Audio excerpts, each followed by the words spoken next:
Are we ready and live? Great. Welcome everyone, and thank you so much for joining us today for our LinkedIn Live event.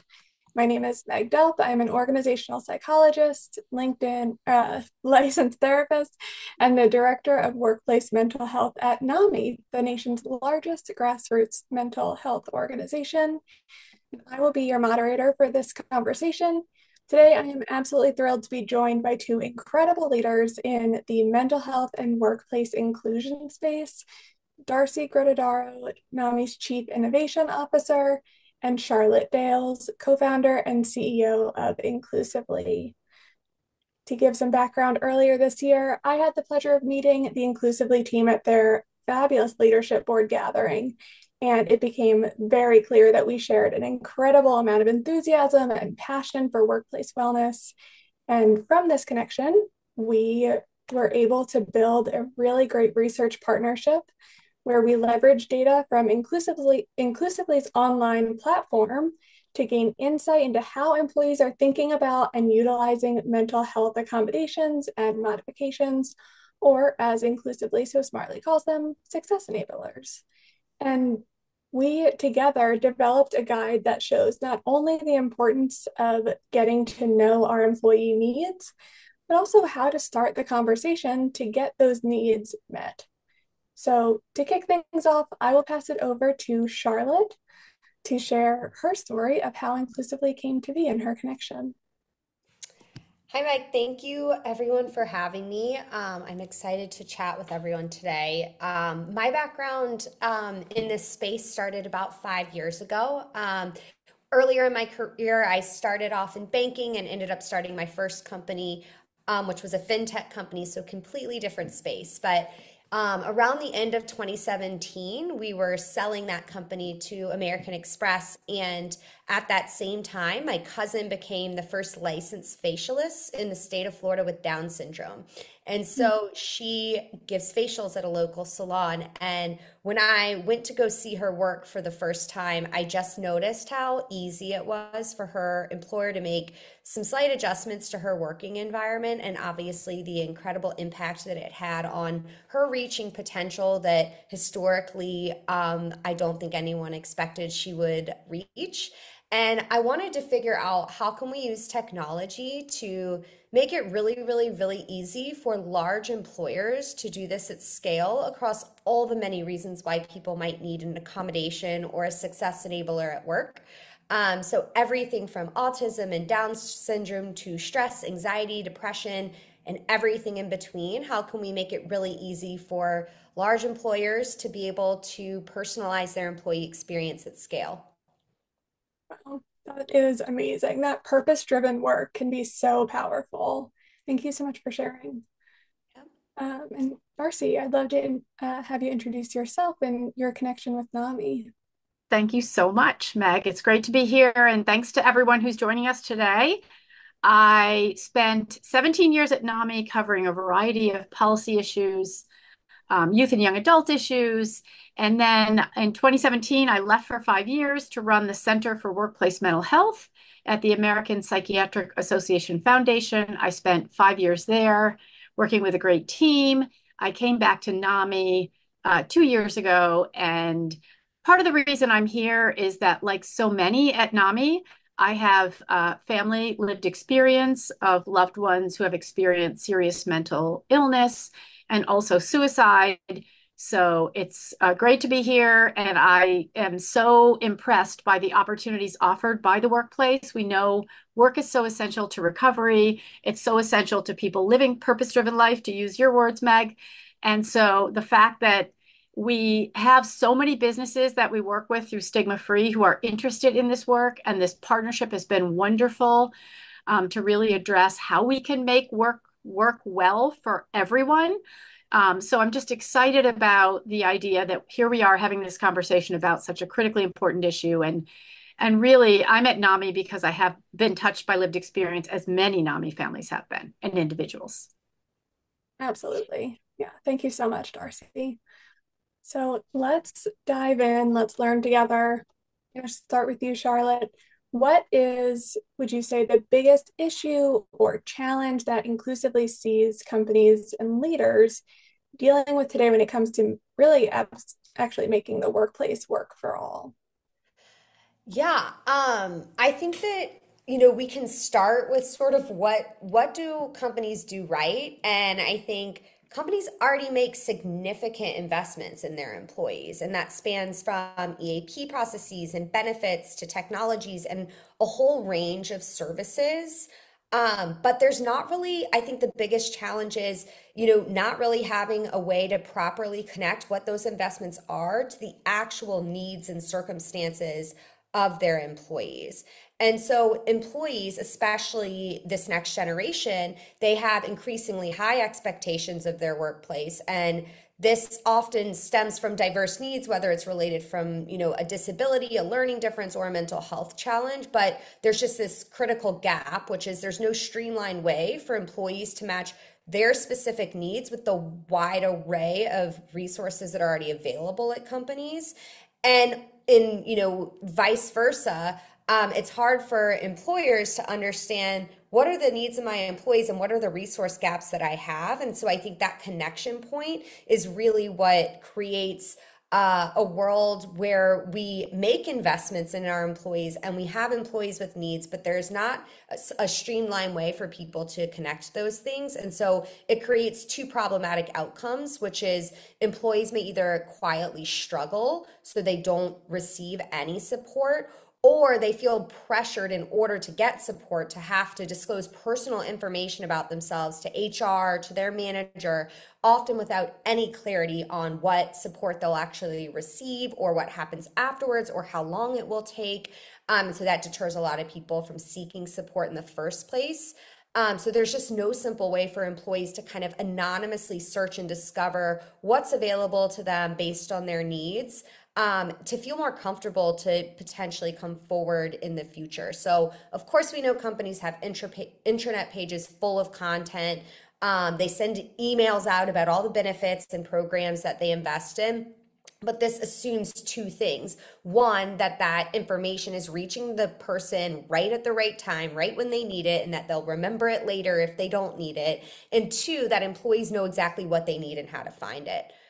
So I think to bridge this gap, companies just need better data, better insights, and employees need a way to explore what's available based on their needs without being forced to disclose.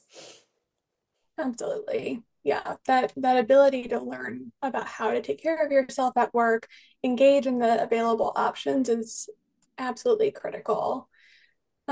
So kind of dovetailing that, I'm going to pass it over to you, Darcy. What would you say are some effective ways that managers could work on creating an environment where employees did feel comfortable initiating conversations about their mental health if they did decide that they needed additional support and they did want to start that conversation? Yeah, I think what Charlotte just shared around people being silent when they're struggling is something that we know happens all too often when it comes to mental health conditions. So this is really essential. And what is important is that there is a consistent presence of information or visibility around mental health. So one thing we have seen through COVID had a silver lining in that mental health was elevated as a topic that more and more people wanted to address more openly, which has been really helpful. And what we saw with the various companies we've worked with is that more and more managers recognized the importance and value of checking in new ways. When they have their one-on-one check-ins, they don't jump right to the assignments. They really check in on a human level and ask, how are you doing? Really get to how are you really doing? How are things going? How's your experience at work? And in some cases, even seeing managers who are willing to share openly and show some vulnerability around their own experience of experiencing stress. And although this started during COVID in the 2020 to 2022 time period, it has really stayed around recognizing that employees, whether there's a global pandemic or not, really appreciate employers who are empathetic, who show they care. It just makes the place we spend the majority of our day and our lives much more welcoming for people. Really looking to work in a place that shows that they're making the investment in the overall well-being of employees. And so I did want to mention that NAMI did a national workplace poll in 2023, a major national look at the workplace, and really asked employees a lot of important questions. What we found in our survey is that 86% of respondents believe it is their direct supervisor's responsibility to help employees feel comfortable discussing mental health at work. So that is a really compelling data point that shows that this is an expectation, and the more managers can make the workplace a place that feels safe for people to address mental health when and if they want to. This is a privacy issue. It's not something everyone may be comfortable with or even want to address, but when and if they want to, making it a place that people feel safe to do so. One other thing is just recognizing that the environment we're in now, between political rhetoric, climate change, wars happening around the world, people bring their life experiences into the office. They do not leave it when they turn on their computer or when they walk through the threshold of a building. It comes in with them. All the more reason why checking in is so important. For sure. Yes, there is so much space in the workplace for building that community connection, especially in those one-on-one meetings. And it can be such a powerful time to really invest in our mental health at work. You mentioned some great data points, Darcy, and I'd love for Charlotte if you could continue this dive into more data. Specifically, what data are you seeing that really resonates out there with regards to this specific challenge? Oh, you're on mute still. Sorry about that. So we have surveyed recently. We went out to about 9,000 candidates on our hiring platform. We received over 500 responses very quickly to this survey that we did. And we found that 58% of people said that they actually needed accommodation to be successful and productive in their role.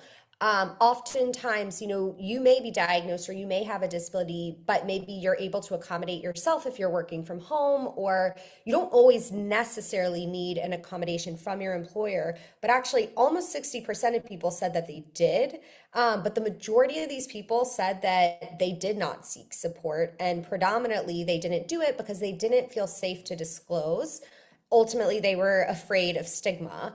But then when you look at some of the data that we have in the kind of early phases of our partnership with Salesforce, we just produced a case study a couple months ago. But when you compare it with that, 53% of people who registered on our platform from Salesforce, and I believe this was in the first 30 to 60 days of our rollout, went on to select success enablers, which, as you said, is what we call accommodations. And that's, when the process was anonymous. And so, I think that we sort of know a lot, we know these stats that, 3 to 5% of the workforce actually disclose they have a disability, but we know that about 30% actually meet the federal definition. So that's a huge chunk of the population. But I think this dives even more into it's not just that they meet the federal definition, it's that the majority of them actually need an accommodation and are not seeking one. The 3 to 5% is typically, people who have visible disabilities who are actually have no choice but to disclose. But when you think about mental health, there's most of the time circumstances where you don't have to disclose and you can suffer in silence. And I think this data really shows that not only, are there this many people out there, but that there actually would want support if they felt like it was safe to get it. Absolutely. And, it's so important to create, like we've been talking about, that space where people can go and talk about their needs, which brings in that term psychological safety that we all know and love now. I'm wondering, Darcy, what are some, or how can organizations build that culture of psychological safety and really empower their employees to speak up about their mental health without fear of that stigma or negative repercussions. Yeah, I mean, I think it's important to start out with the fact that mental health impacts all aspects of work. It's engagement, it's interaction, it's performance, it's productivity, it's longevity, it's retention.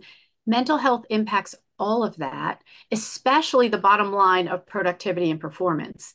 And what we know from research done by the World Health Organization is there's a very high cost to conditions like depression and anxiety in the workplace, up to $1 trillion in the US alone, when it's not properly addressed. So huge opportunity when it comes to the bottom line and making sure that people feel psychologically safe getting the help when they need it. We know 20% of the population lives with mental health conditions. We know less than half connect with care. So the workplace is a community. It's where we spend our day. How do we help ensure psychological safety? Leadership can really set the tone when it comes to this. The more leaders, again, getting back to that vulnerability issue, are willing to really speak up, not per se about their own personal experience, but all of us, we always say at NAMI, everyone knows someone. And that is so true when it comes to mental health, substance use, and other issues that are major concerns. We have a mental health crisis that rolled out after COVID. So we know that's a national concern. So recognizing that leaders who are willing to speak up about a personal connection, someone they know. I have heard of CEOs who talk openly about the fact that they have sought therapy. What we know is the reaction to that is that many people feel like, oh, I guess this is a safe place for me to do the same. I mean, imagine especially with younger employees whose expectation is mental health will be more visible in the workplace. Imagine if they're sitting back wondering, should I disclose? Should I let my manager know? Should I seek an accommodation around my need to have my depression or anxiety addressed? And they're thinking, will my colleagues judge me? Will they lose confidence in my ability? Will I lose the opportunity to have plum projects that lead to my being advancements in the business that I work in? So all of those things can run through people's minds. But the more they see mental health visible at town halls, on the intranet, through speakers that come in, through training and more, the more they are well positioned to say, this is a safe place for me to do so. So myths and stereotypes still exist. We're making progress. NAMI's done a lot of work on this, but we still have more to do, and there's a huge opportunity. For sure. Yes, that stigma persists, but we are really trying to bring that education, bring that awareness to all workplaces. And you brought up the next generation, and we talked a little bit about this at the beginning. They really are coming with higher expectations, which we love, uh, and trying to look at how we really reach all of our employees. Charlotte, I'm wondering if you could explain what a universal approach is and how it really does make the workplace work for all. Yeah, so our kind of point of view at Inclusively is that you need a universal approach to supporting your employees. You can't have one door for some people and another process for other people, and other strategies that you're doing for different diverse segments. Everyone is unique, everyone has needs, and if you take a universal approach to supporting your employees, you will create a better workplace experience for everyone, of which this next generation is demanding more and more of. And we all know that, and we've all seen that. But we should think about why that is. That they grew up with everything in their lives personalized to them.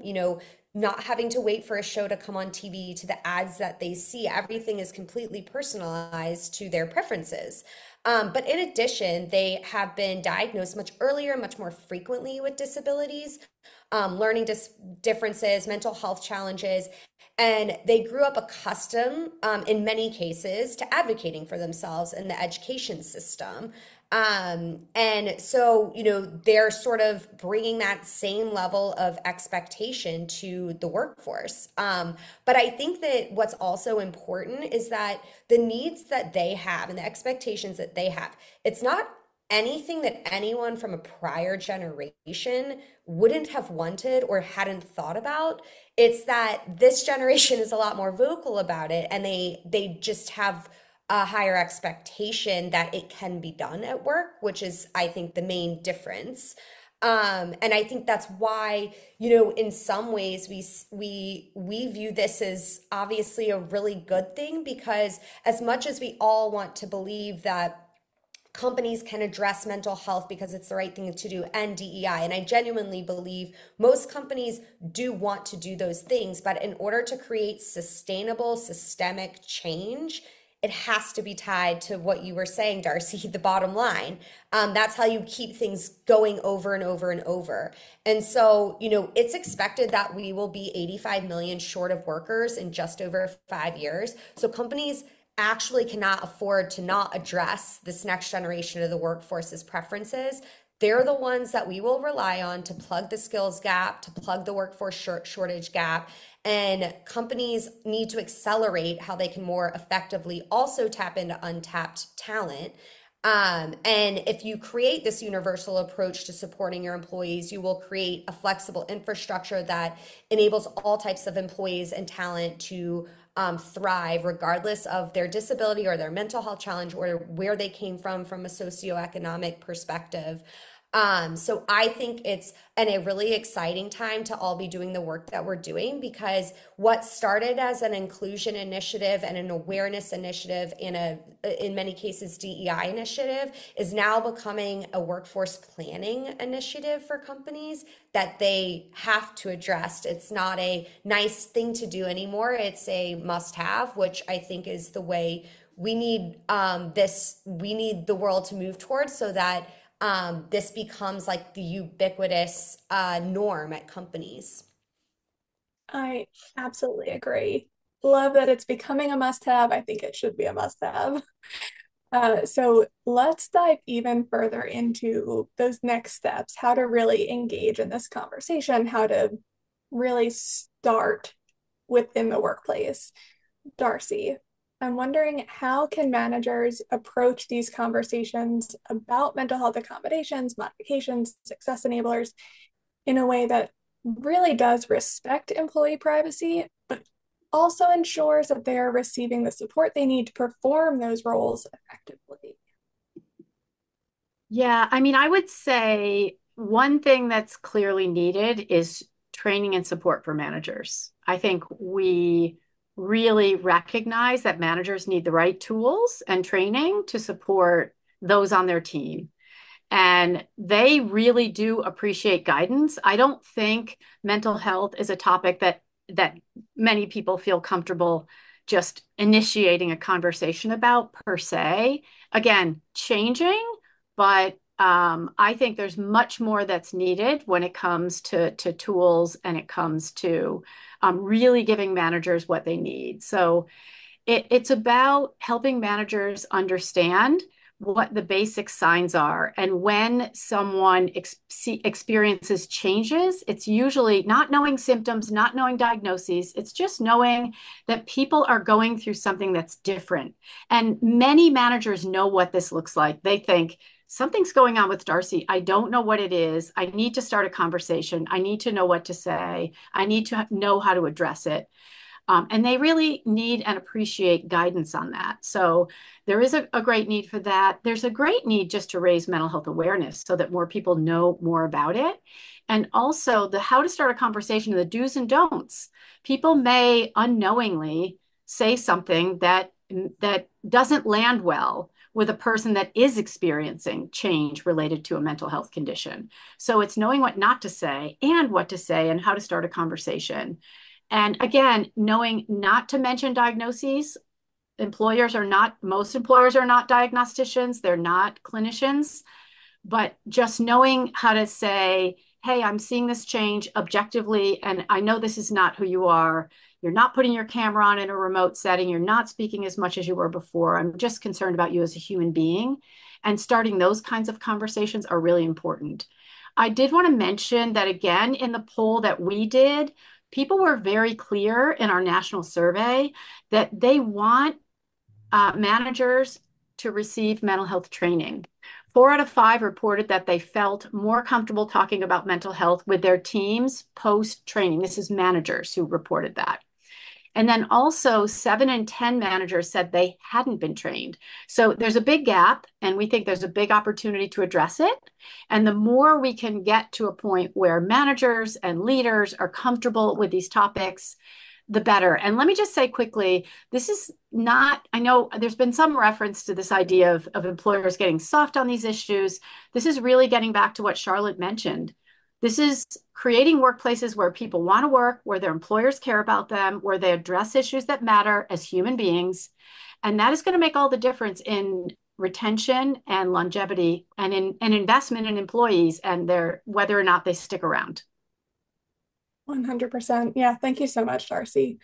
We have time for just a brief answer to the next few questions, but Charlotte, I'm wondering how Inclusively's Retain platform really also helps solve for these challenges that are really plaguing companies. Yeah, so what we've built with our Retain platform is a framework which addresses all the universe of possibilities that an employer could offer for all the many reasons why someone might have a need. And on our platform, any employee at the company can come on and say, I have ADHD and trouble concentrating in meetings, or, I struggle with depression, or they may not have a diagnosis. They may just have a pain point or be a single parent or a caregiver. What our platform does is we deduce what pain points have we identified from the statements they're giving us, which they're giving them to us anonymously. And then we're serving up what are the products, benefits, resources, technologies, services, everything that spans the many places where these things live at large organizations. We serve them up to people personalized to the needs they've identified and how to access them. And so actually to Darcy's point as well, this same platform can be used for managers. So managers can say, I think one of my employees is struggling with X, Y, and Z. And what we're doing is doing the exact same process and serving up content to them on, here's what the company offers. Here's how to have a conversation. I think training is so important, but I also think you need the information you need when you need it as it relates to your unique circumstance. And so we really try to embed as much learning and content into the platform as possible so that both managers and employees can actually learn based on their unique situations and not always have to rely on an annual training and recalling that information, 6 months later.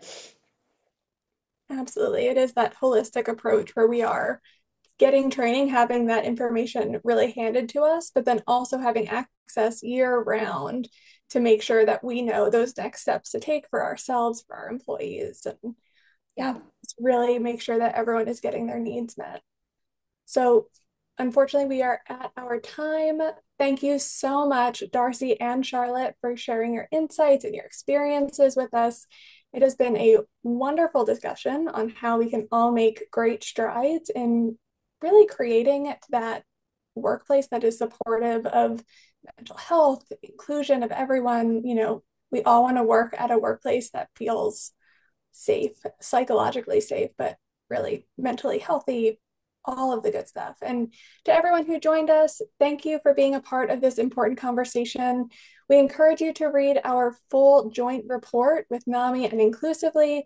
It dives very deep into this data and the different strategies we've touched on today. If you have any questions or thoughts, we'd love to hear from you.